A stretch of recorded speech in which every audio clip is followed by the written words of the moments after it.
Mesdames et messieurs, bonjour, il est 15 h, merci de nous rejoindre pour cette nouvelle édition. Voici les titres. Le chef de l'État préside le 5e forum des ulama de l'Afrique de l'Est. C'était ce matin au Palais du Peuple.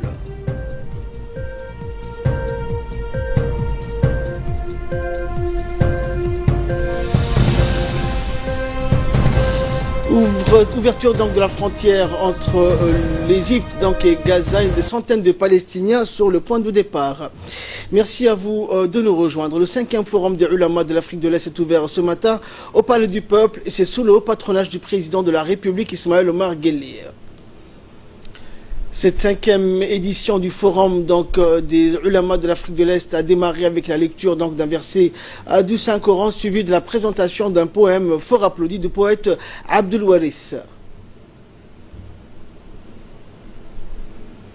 Cette rencontre des ulama et des érudits en islam a pour thème de réflexion comment corriger des conceptions religieuses et les perceptions culturelles pour changer notamment les mentalités et le comportement au sein de la société. Des représentants d'une dizaine de pays ont pris part à ces assises des ulama d'Afrique de l'Est.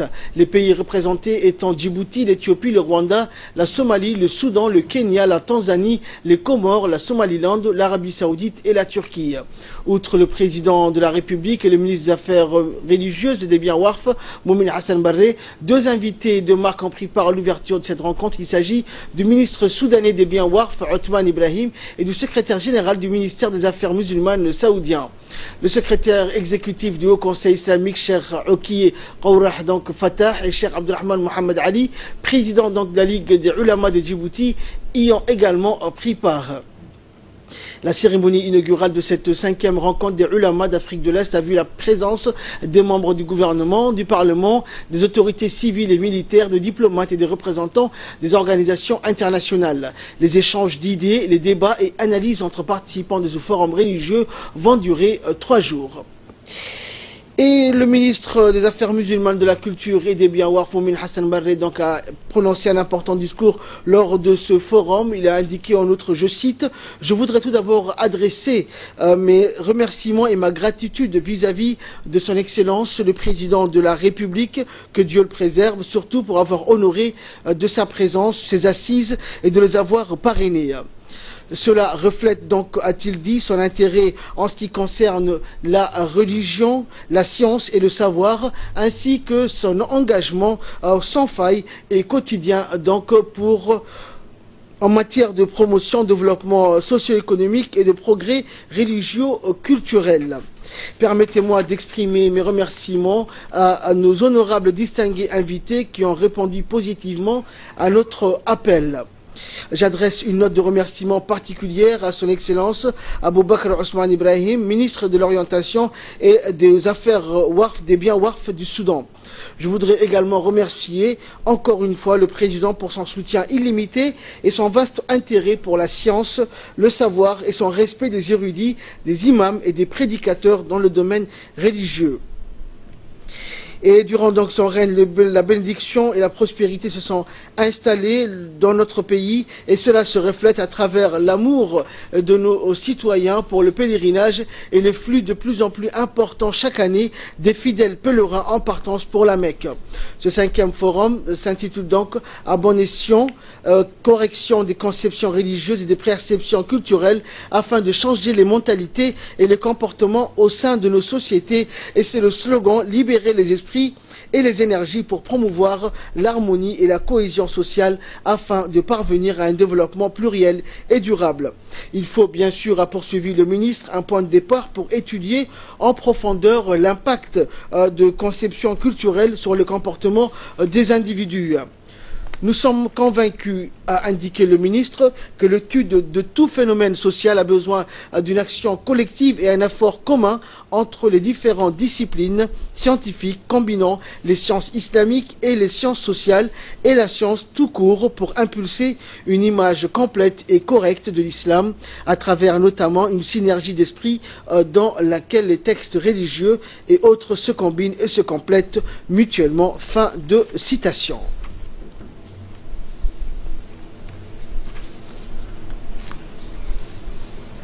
Il est l'heure à présent de retrouver l'appel à la prière d'Al-Asr. Nous allons poursuivre notre édition juste après ça.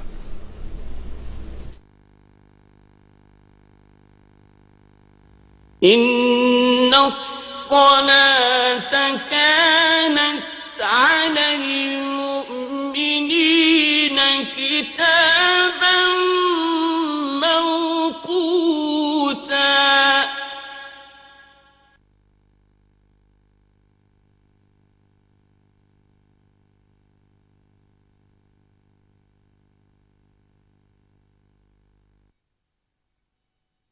الله أكبر الله أكبر الله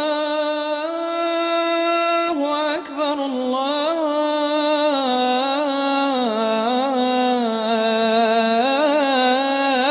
الله أكبر. أشهد أن لا إله إلا الله.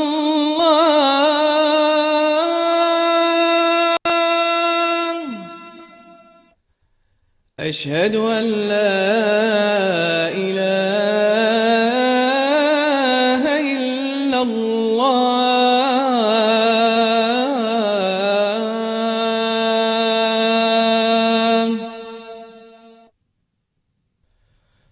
أشهد أن محمدا رسول الله.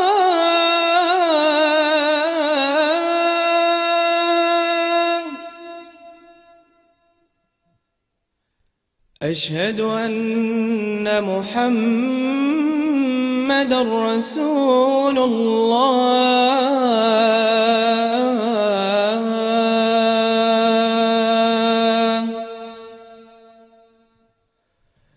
حي على الصلاة.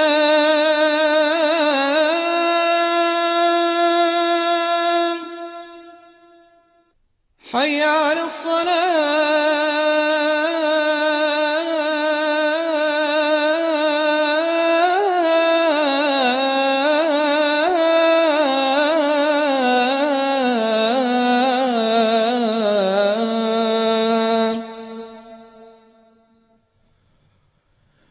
حي على الفلاح.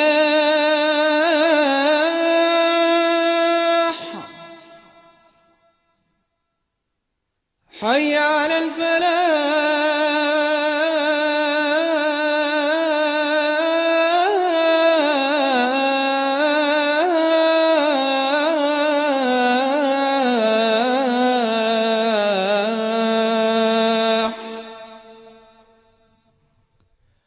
الله أكبر الله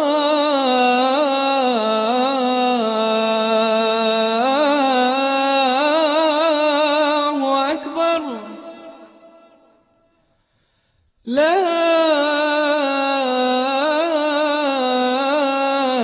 إله إلا الله.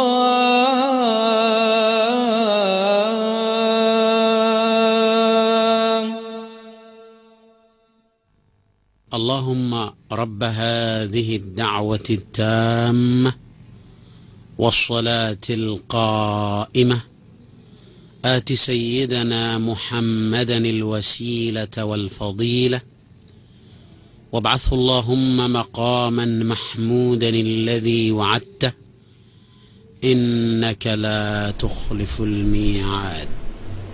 C'était l'appel à la prière d'Al-As. Nous retrouvons la suite de notre journal.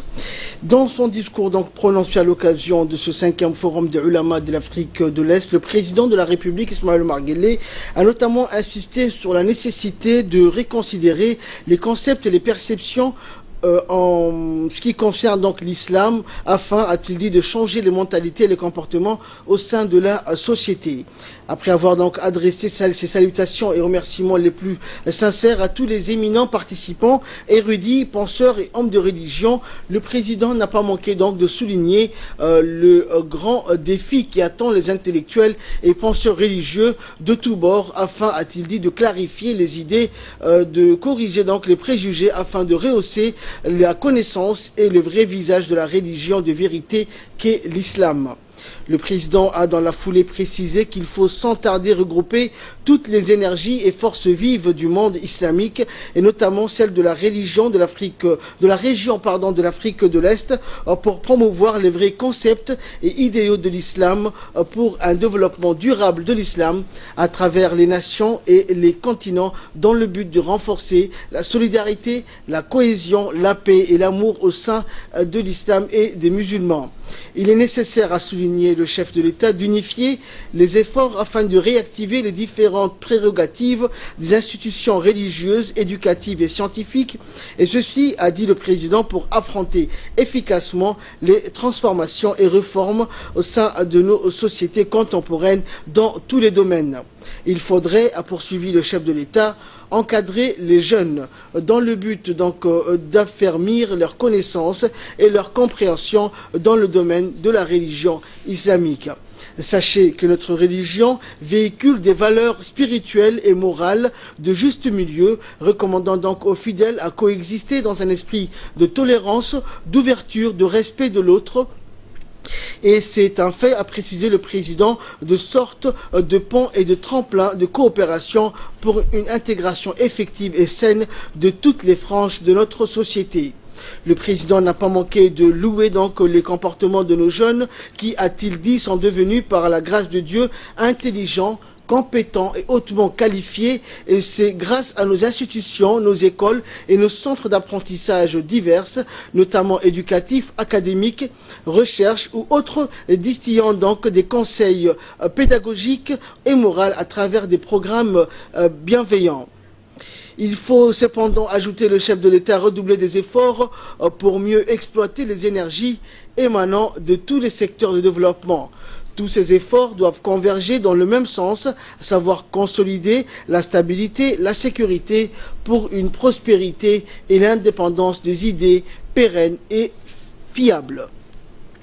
Par ailleurs, le chef de l'État donc a exhorté les acteurs de développement et particulièrement les penseurs religieux à cristalliser donc une nouvelle vision en matière d'idées, de concepts, surtout en cette période de progrès technologique et informationnel très avancé.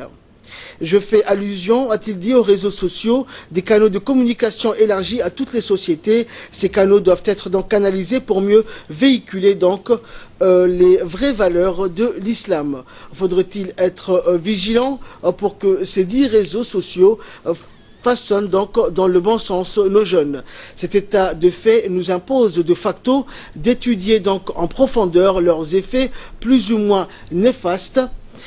Quant à la conception religieuse de nos jeunes, ces recherches et approches devront à moyen et long terme contribuer à servir le présent et l'avenir socio-économique de nos nations afin de rayonner au sein du concert des nations avec un comportement d'excellence dans tous les domaines religieux et socio-culturels.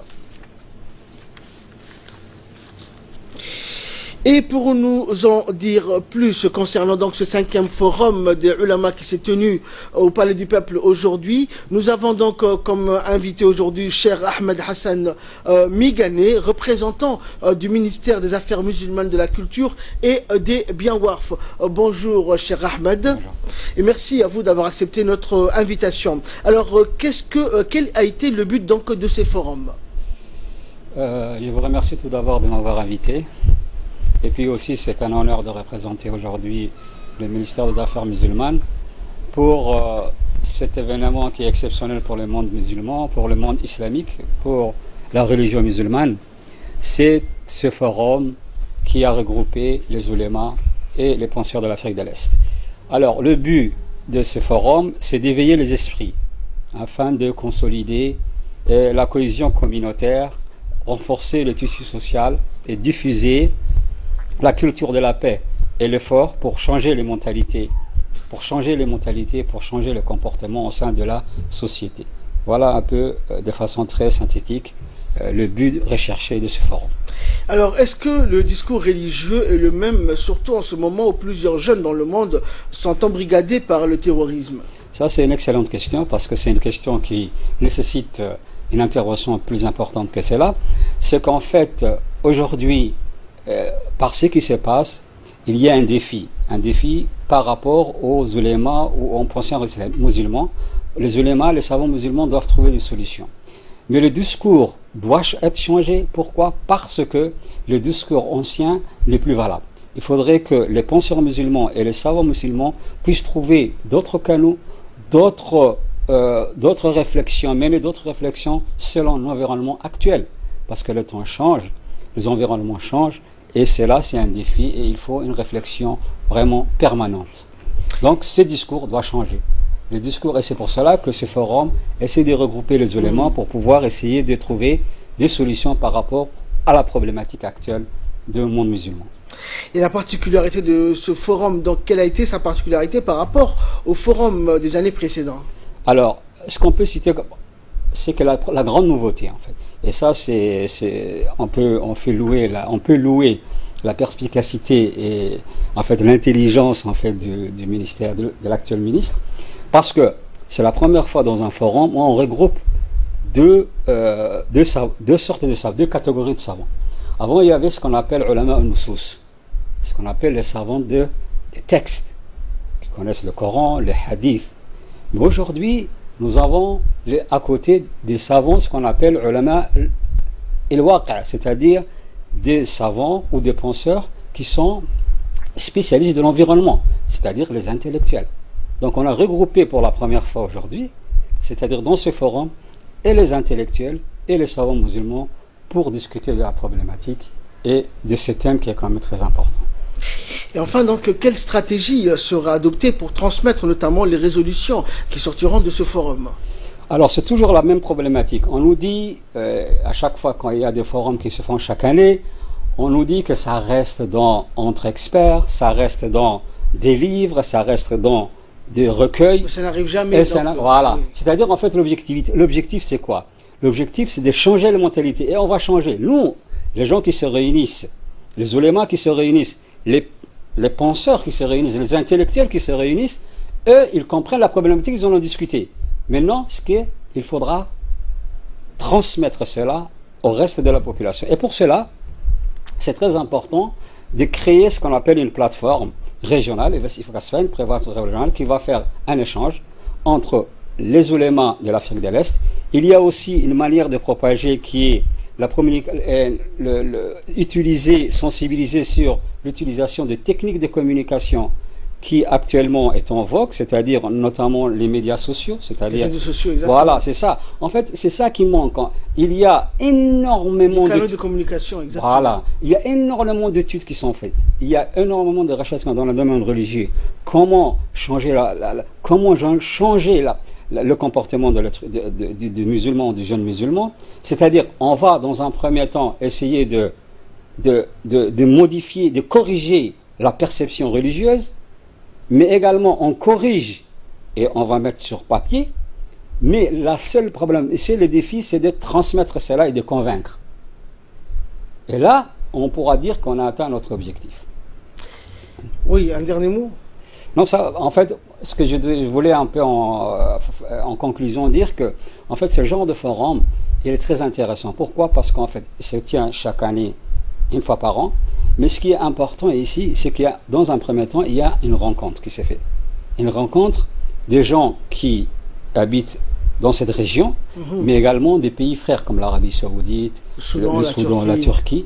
Et là, vraiment, il y a des échanges, non seulement au niveau de la religion, mais au niveau des échanges culturels. Parce qu'en fait, vous savez que l'environnement change par rapport d'un pays à l'autre. Donc, ce qui ici aussi c'est important, c'est qu'à chaque fois, il y a un défi. Aujourd'hui, vous savez que actuellement, le monde musulman, il est bousculé par un certain nombre de clivages négatifs, en fait, des critiques qui sont, en fait, des critiques. On critique la religion musulmane parce qu'elle est terroriste, parce qu'elle, en fait, elle encourage les jeunes à faire des actes terroristes, alors que c'est le contraire. L'islam, comme on dit l'islam, c'est-à-dire, ça véhicule la paix. Le mot islam veut dire, il y a deux explications. Nous avons l'islam, c'est une façon de se soumettre à le système, c'est-à-dire le fait d'adorer Dieu, de se soumettre à Dieu, mais les gens oublient qu'il y a une autre signification sur ce mot-là qui dit paix. Donc vous avez, il y a deux éléments qu'on doit tenir compte. Donc en fait, le monde musulman à chaque fois, il est confronté à ces défis-là, et que les savants musulmans, et que, en fait, j'avais dit, la nouveauté, c'est que les intellectuels participent, les penseurs participent. Demain, un autre forum, ou l'année prochaine, l'autre forum, qui va concerner un thème bien précis, si par exemple, ce thème rentre dans la médecine, on aura invité des docteurs ou des médecins. Exactement. Donc, les savants des textes et savants du contexte vont donner un résultat qui va satisfaire tout le monde. Merci, cher Ahmed Hassan Migane, d'avoir accepté notre invitation et d'avoir bien voulu répondre à nos questions. Je rappelle que vous êtes représentant du ministère des Affaires musulmanes, de la Culture et des Biens Warf. Merci à vous. Également dans l'actualité, à Tadjoura, une nouvelle cité a fait son apparition. Cette cité, située donc en bordure de mer, à 12 km de la ville blanche, est à l'est du village de Ripta, compte une cinquantaine de logements. On a également construit donc une école, un dispensaire et une mosquée. La nouvelle cité donc est alimentée en eau grâce à un forage réalisé à côté et elle attend d'être connectée au réseau électrique de Tadjoura. La construction donc de cette nouvelle cité a été financée par une ONG donc arabe avec le soutien de la préfecture de Tadjoura. Ces habitants sont venus des zones rurales du mont Mabla qu'ils ont donc quitté pour diverses raisons, dont les conséquences de la sécheresse et des mauvaises conditions climatiques en certaines périodes de l'année. Accompagné du préfet de Tadjoura, le ministre des Affaires étrangères Mahmoud Ali Youssouf a effectué donc une brève visite dans cette nouvelle cité. Son déplacement donc est intervenu en marge du périple effectué par le Premier ministre Abdelkader Kamel à Tadjoura à la tête d'une forte délégation gouvernementale et de responsable du parti du Rassemblement populaire pour le progrès. Le préfet a remercié l'ONG partenaire pour la construction de cette cité qui va aider de nombreuses familles originaires du mont Mabla. Ces familles vont s'installer à proximité de la ville blanche.